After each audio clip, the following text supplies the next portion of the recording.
ఒక అడవిలో లల్లి మరియు కోకిల మంచి స్నేహితులు. లల్లి చాలా అందంగా ఉండేది. ఆకుపచ్చని రెక్కలు, ఎర్రటి ముక్కు, మిగతా పక్షులకు లల్లి అంటే చాలా ఇష్టము. కోకిల మధురంగా పాడే గొంతు కలిగి ఉండేది. అడవిలో ఎవరైనా దుఃఖంగా ఉన్నా అది పాటలతో వారిని మురిపించేది. ఒకరోజు లల్లికి ఒక అభిమానం పెరిగింది. అది దాని అందాన్ని పొగిడుకుంటూ మిగతా పక్షులను తక్కువగా చూసేది. నాలో అందం ఉంది, అందుకే అందరూ నన్నే చూసి ముచ్చట పడతారు. అందమే గొప్పది అని అది ఎప్పుడూ చెప్పేది. కోకిల దీనిని చూసి బాధపడింది. లల్లి, అందమే కాదు, మనసు మంచిగా ఉండాలి. అందం క్షణికం, కాని మంచి హృదయం కలిగిన వారు ఎప్పటికీ గుర్తుండిపోతారు అని సూచించింది.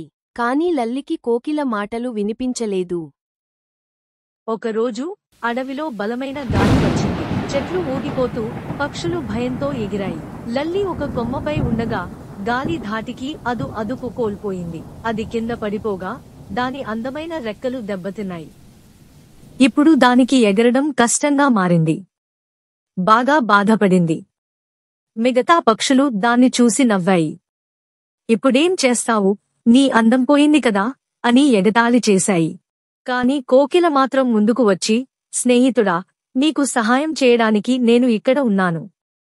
నీ అందం కాదు, నీ మనసే ముఖ్యం అని చెప్పింది. లల్లికి తప్పును అర్థమైంది.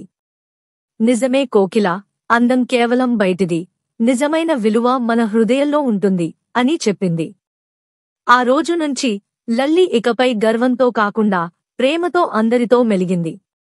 నీతి: అందం కేవలం క్షణికం, కానీ మంచి హృదయం చిరస్థాయి.